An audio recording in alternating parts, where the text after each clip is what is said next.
राजधानी में western disturbance यानी पश्चिमी विक्षोभ के असर से 2 दिनों में मौसम बिल्कुल ठंडा और खुशनुमा दिख रहा है। सोमवार के बाद मंगलवार को भी बारिश जारी रही और दोपहर बाद हुई तेज बारिश से कई इलाकों में जाम और जलभराव की स्थिति बनी, जिससे जनजीवन प्रभावित हुआ। मंगलवार को अधिकतम तापमान सामान्य से 4.4 डिग्री कम यानी कि 29.8 डिग्री और न्यूनतम तापमान सामान्य से 1.3 डिग्री अधिक यानी कि 21 डिग्री सेल्सियस दर्ज हुआ। मौसम विभाग के मुताबिक ये बारिश उत्तरी राजस्थान और हरियाणा के ऊपर बने एक निम्न दबाव क्षेत्र की वजह से हुई है और इससे जुड़ा ऊपरी हवा का चक्रवाती परिसंचरण समुद्र तल से 9.6 किलोमीटर तक फैला हुआ है और ये उत्तर पश्चिम की ओर बढ़ रहा है। तो बीते 24 घंटे में राजधानी में 12.6 मिलीमीटर और मंगलवार सुबह 8:30 बजे से शाम 5 बजे तक 5.8 मिलीमीटर वर्षा दर्ज की गई है। दिल्ली के पालम में 41.6 मिलीमीटर, रिज में 37 मिलीमीटर, पूसा में 22.5 मिलीमीटर, मयूर विहार में 20 मिलीमीटर, लोधी रोड में 5.8 मिलीमीटर और आयानगर में 5.1 मिलीमीटर बारिश दर्ज हुई है। इस बार अब तक 4 दिन में कुल 74.7 मिलीमीटर बारिश दर्ज कर ली गई है। तो मौसम विभाग ने बारिश के लिए येलो अलर्ट अभी भी जारी रखा हुआ है। उत्तरी, उत्तर पूर्वी, उत्तर पश्चिमी और पश्चिमी दिल्ली में झमाझम बारिश की संभावना जताई गई है। एनसीआर में भी बारिश हो सकती है और बीते 24 घंटे में हवा में जो नमी है वो 100 से 68% के बीच मापी गई है। आपको बता दें 9 अक्टूबर से आसमान साफ रहने की संभावना है, जिससे तापमान में फिर धीरे धीरे बढ़ोतरी होगी। 10 से 13 अक्टूबर तक अधिकतम तापमान 32 से 33 डिग्री और न्यूनतम तापमान 21 से 22 डिग्री सेल्सियस रह सकता है।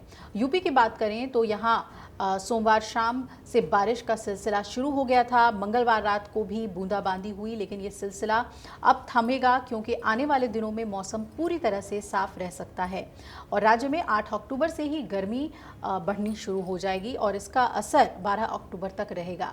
अब मॉनसून भी धीरे धीरे वापस जाने वाला है। पिछले कुछ दिनों से राजस्थान के अलग अलग हिस्सों में भी जबरदस्त बारिश हुई। हालांकि आज से यहाँ पर मौसम में बदलाव देखने को मिलेगा।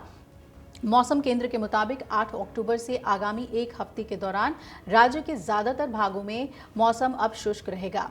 बिहार की बात कर लें तो आज कई इलाकों में हल्की से मध्यम बारिश और गरज चमक की संभावना जताई गई है। आईएमडी के मुताबिक बिजली गिरने के साथ ही तेज हवाएं चल सकती हैं और इसके बाद मौसम धीरे धीरे साफ होगा और न्यूनतम तापमान में गिरावट दर्ज की जा सकती है। हिमाचल प्रदेश के ऊंचे इलाकों में मंगलवार को लगातार तीसरे दिन बर्फबारी हुई, जबकि मध्यम और निचले पहाड़ी इलाकों में हल्की से मध्यम बारिश हुई और तापमान में गिरावट आई। लाहौल और स्पीति जिले में गोंडला में 26.5 सेंटीमीटर, केलांग में 20 सेंटीमीटर और कुकुमसेरी में 5.6 मिलीमीटर बर्फबारी हुई है, जबकि चंबा जिले के सुदूर जनजातीय पांगी क्षेत्र में मौसम की पहली बर्फबारी हुई। आईएमडी ने उत्तराखंड में भारी बारिश और ऊंचे इलाकों में बर्फबारी की संभावना अभी भी व्यक्त की है। पहाड़ी जिलों जैसे पिथौरागढ़, चमोली, रुद्रप्रयाग और उत्तरकाशी में खासतौर पर सतर्कता बरतने के लिए कहा गया है। तो अगले 2 दिनों में मौसम में सुधार होने की उम्मीद है। जम्मू कश्मीर की बात कर लें तो यहां पर कल ऊंचाई वाले इलाकों में भारी बारिश और बर्फबारी हुई। जम्मू क्षेत्र के डोडा, रामबन, किश्तवाड़, कठुआ, राजौरी और पुंछ जिलों के ऊपरी इलाकों में भी बर्फबारी हुई।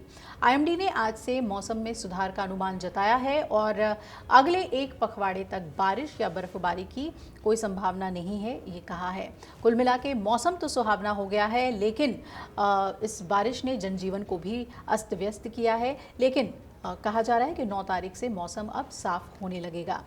अगर आप ये वीडियो YouTube पर देख रहे हैं तो हमारे चैनल को सब्सक्राइब कर बेल आइकन दबाएं और Facebook पर देख रहे हैं तो हमारे पेज को लाइक करें।